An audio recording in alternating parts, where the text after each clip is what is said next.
dekada. Do'n na lang sa salita niyo, eh, 'di ba? Hindi pa pera 'yun, eh. Mismo diyan 'pag kinalkal niyo pa, tinaasan niyo pa, eh, lalabas diyan 4 point something billion lang yung pumasok. May lumabas pa na something, in-add niyo mismo. Kayo mismo nag-add nun kaya naging 6.7. Alam na po namin na hindi yan pera ng mga Duterte. Kaya niyo nga sinasama yung ibang Duterte para lumaki yung pera, eh. Halimbawa, para po mukhang lumaki yung binibintang ni Trillanes na perang galing sa drug lord, kinakailangan nilang isama yung buong pamilyang Duterte. Kaya 181 million di umano. Hmm.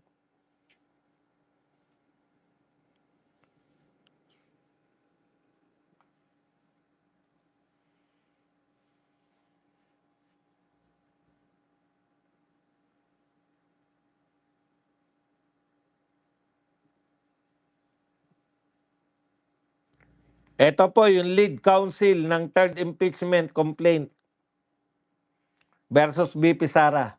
Hindi po mga simpleng tao yung mga Duterte. Sila po ay mga simpleng bilyonaryo.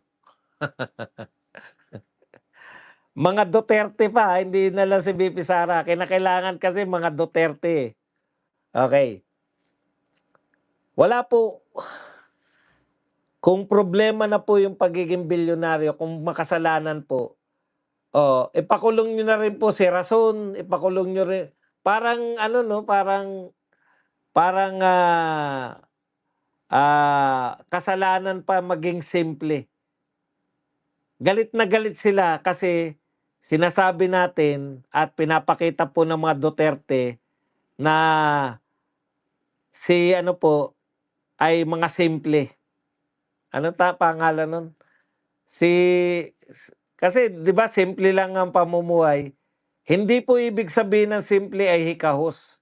Pero kayo po magpatunay na bilyonaryo sila.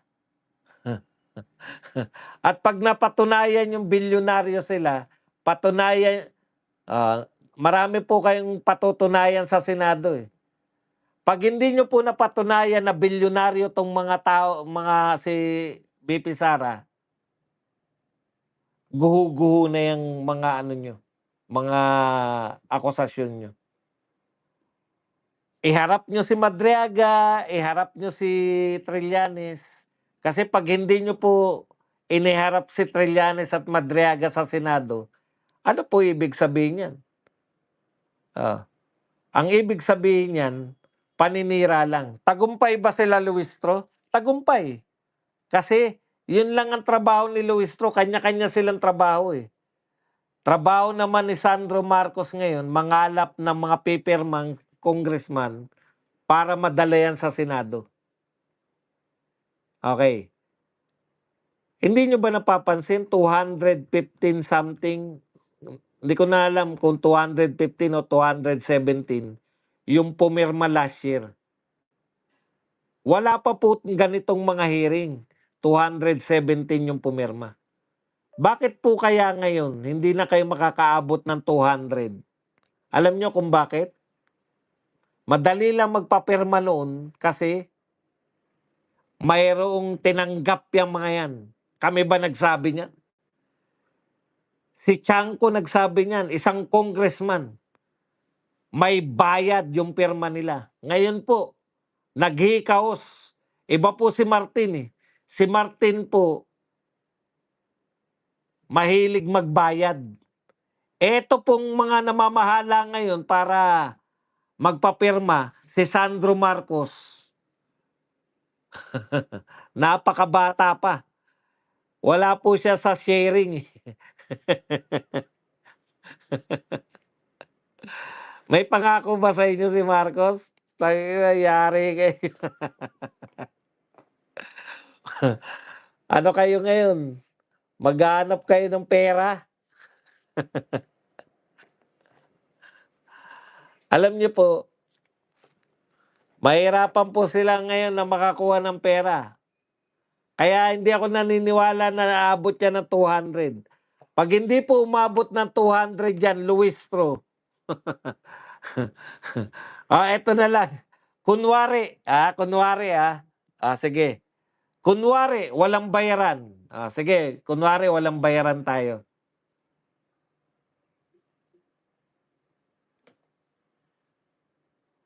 Ano po ang kahulugan kung hindi po sila aabot ngayon ng 200? Karamihan po ng congressman o hindi karamihan, sila din na, 'di ba? Sila na ba yung nakaupo o bago na 'tong set? Majority ng congressman sila pa din, para safe lang tayo. Majority ng congressman sila pa rin. Kung hindi man sila, mga kamag-anak nila, ganyan naman, eh. Halimbawa si Akop, hindi na si Akop, yung anak na niya. Ah, Karamihan ng congressman kayo pa rin o kamag-anak. Ngayon ang tanong, walang nakawan, walang bayaran. Ano ang kahulugan 'pag bumaba yung pirma papunta sa Senado?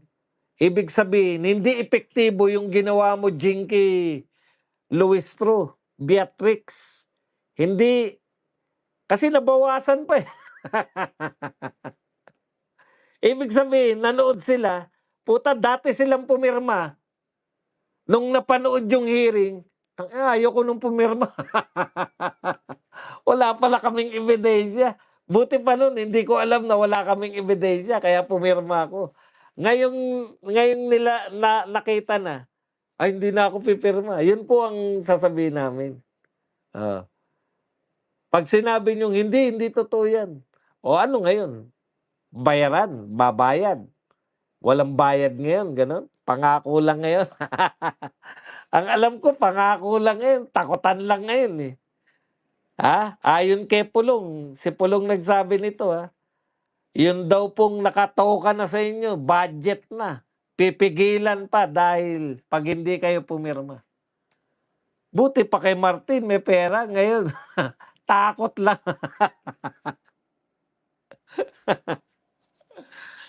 Pag-uusapan pa dapat natin kay Lenny kaya lang overtime na tayo. Yan lang po ang ating topic para basa tayo, basa-basa. Okey, magbasa na po tayo ng mga komento niyo at higit sa lahat puwede po kayong magpakape. Mag-likes po tayo. RM, kahit si Luis Strong ngiwi din. Ang nangyari yata, Boss Buds, ang pinapanakot ni Sandro, 'pag 'di pumirma mawawalan ng budget from GA. Yun na nga. Walang pinamimigay, nananakot lang.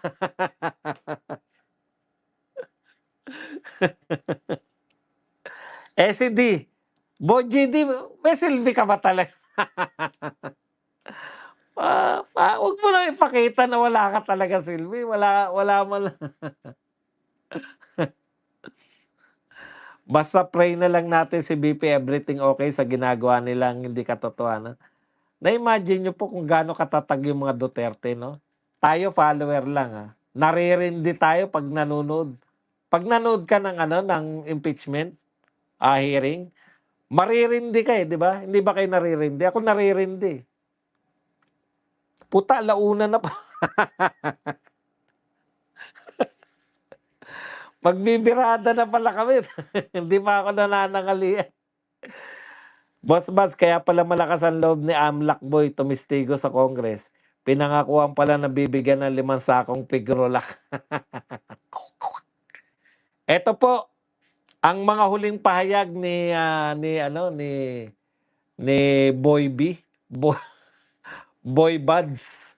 Ang sabi niya po, yung huli niya po, ngayon in-interview siya, eh.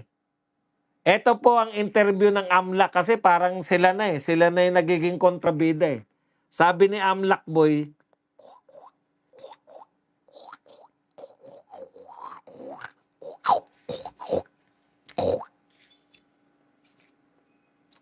malamang hindi na si Charis ang number 1 na pipirma.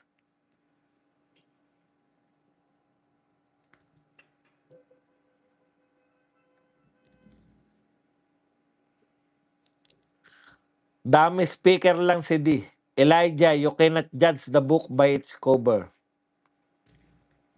Mas pabor sa publicity ang kalaban kung hindi aakyat sa Senado, mananatiling propaganda hanggang 2028. Wala si Saldico, wala na rin si Martin, walang pera ang Marcos. May mali ka naman dyan. Wala raw pera Marcos. Bawal sa reliyon nila ang mamahagi ng pera. Ah, 'di ba? Bakit ba dong ano ba reliyon nila? Ilocano. Kareliyon ko yung mga yan.